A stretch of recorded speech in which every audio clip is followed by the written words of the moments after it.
Hello po mga kasendero, magandang araw po sa inyong lahat at mapagpalang araw po sa inyong lahat. So welcome back sa ating channel, welcome back sa ating kusina.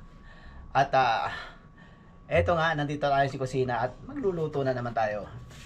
I-share ko lang sa inyo itong ito kasing lulutuin natin ay bistik. Kaya lang, ang lulutuin natin karne ay yung baka na yung may buto-buto. Kasi mas masarap para sa akin yung karne na may kasamang buto, yung sa parte ng may mga buto. Masarap, napakalinamnam kumpara doon sa typical na ginagamit natin ng pagluluto ng bistik. So ito na nga, napalambot ko na yung ating karne. Napalambot ko na yung karne. Ito na. Isa't kalahating kilo yan. At ito yung ating gagamiting onion rings. At yan yung mga yan lang, napakasimple lang ng ating napakasimple lang ng sangkap. So yun na nga, lulutuin na natin. At itong karning, itong baka na pinalambot natin, piprituhin pa rin natin para yung lasa ng prito nandun pa rin. Kahit nga pinalambot ko na to, piprituhin muna natin. So ganito gagawin natin. So ito na nga mga kasindero, lulutuin na natin. Maglagay muna tayo mantika. Yan, ganyan lang kasi marami ng mantika yan eh. So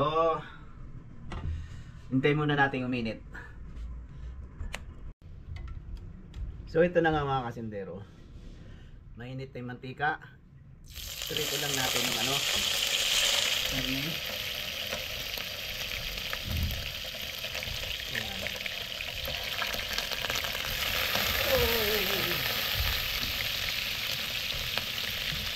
Tubig na ang tubig. Ang tubig.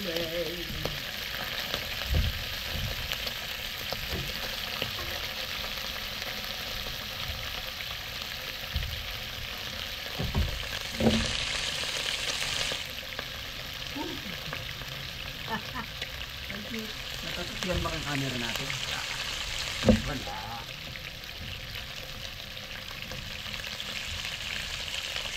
Yan, kunting prito lang naman ito mga kasindero.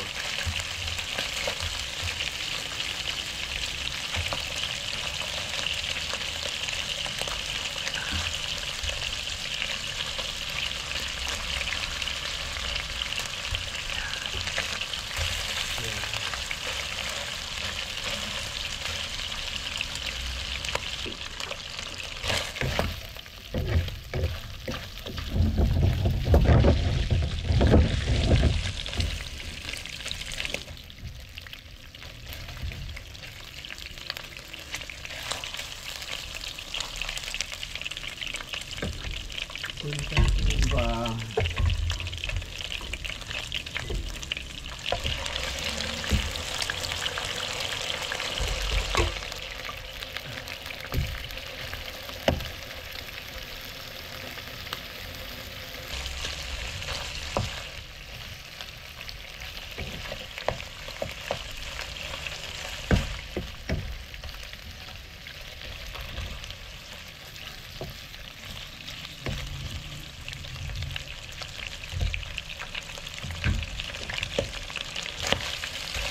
tapos i-set aside natin itong mga kasindero.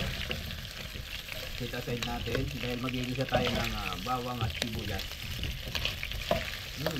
Bango. Mabango yung pagkakaprito.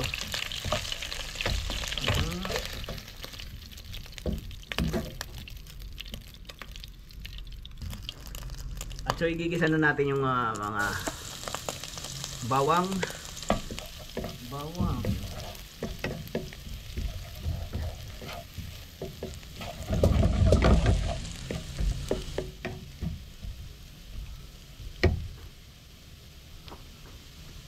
Lagay na rin natin yung sibuyas. Yan. Yan yung mga maliliit na sibuyas.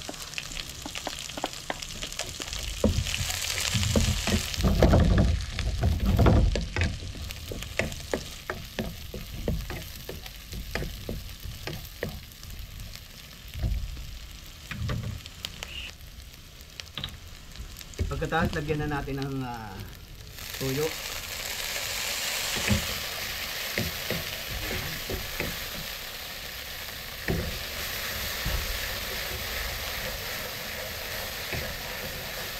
Tuyo. Ayan.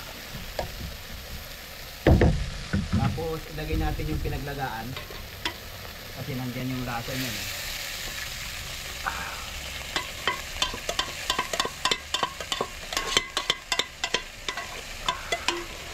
Tapos pipigaan natin ng lemon. Oh.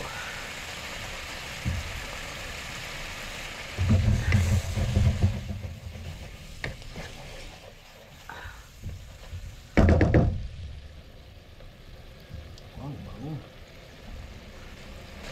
Lagyan na rin natin ng Ajinomoto. Lagyan na rin natin ng paminta. Yan. Hindi na ako naglalagay ng laurel kasi maglalasa siyang adobo. So yun na nga mga kasindero, ilalagay na natin yung ating pinirito kanina. Yung iba hindi na natin pinirito.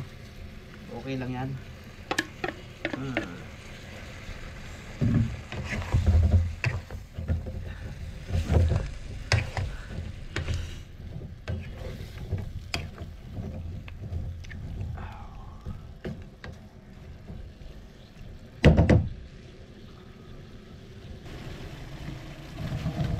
So ito na nga mga kasindero. Ang sarap na ng sauce nito. Wow! At lalagay na natin yung pang pinali.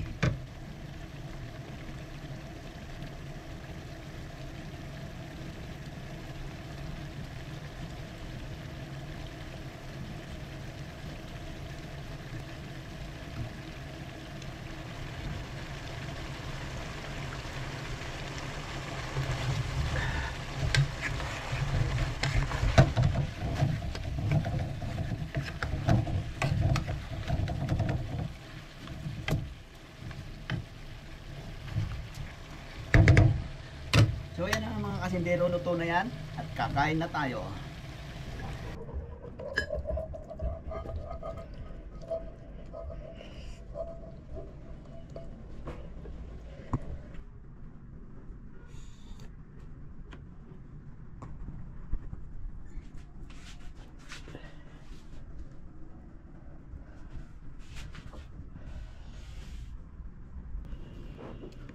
So ito na nga po mga kasendero, luto na yung ating bistek na buto-buto ng baka.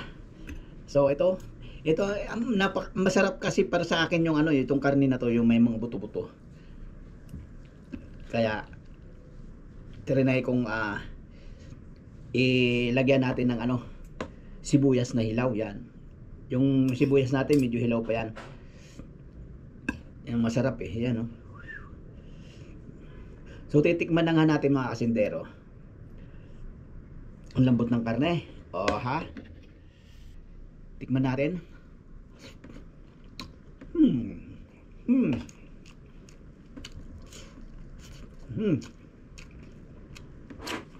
Sarap.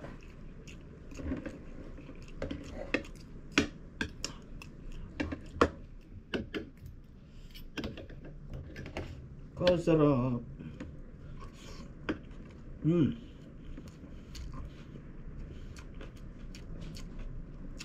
Tsaka ito nga palang sibuyas na pula. Yun ang mas gusto ko, yung lasa nito. Tsaka yung amoy pag nilagay sa bistek kaysa dun sa puti. Mas gusto ko ito. Kayo kung mas gusto na rin yung mas gusto nyo rin yung sibuyas na puti, okay lang. Sarap.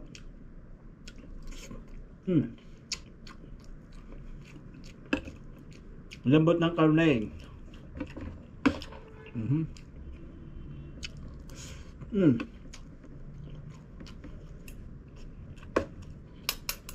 Sibuyas.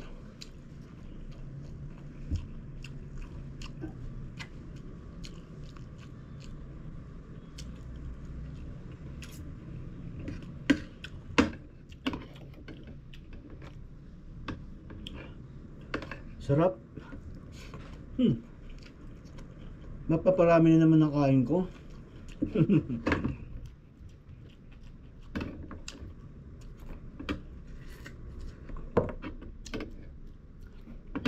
May getsang oras kong pre-pressure cooker itong ano, itong karne. 1 hour and 20 minutes. Oh, ha?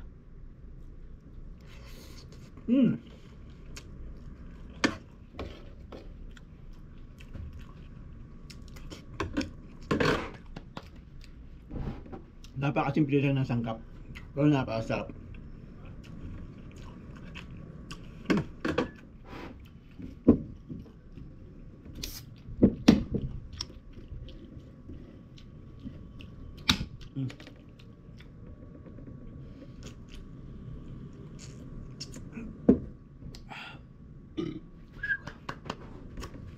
So yun na nga mga kasindero, ito lang ang ating vlog ngayong araw na ito. At bihira tayo makapag-upload dahil wala na tayong may content. Siguro pag uwi ko na lang sa Pilipinas tayo magbablog doon. At so yun na nga, hanggang dito na lang. At malamig nga dito sa Riyadh. Nakaganto ako kasi nga kalbo ako. So yun nga po mga kasindero, hanggang dito na lang. Sana magustuhan nyo rin ang ating bistik na buto-buto ng baka. Ang sarap, lalo yung sarsa, napakasarap. So yan na nga lang po mga kasindero. Maraming salamat na lang po sa inyong pagsubaybay. At Merry Christmas sa inyong lahat. At Happy New Year sa inyong lahat. Bye bye po, God bless po sa inyong lahat.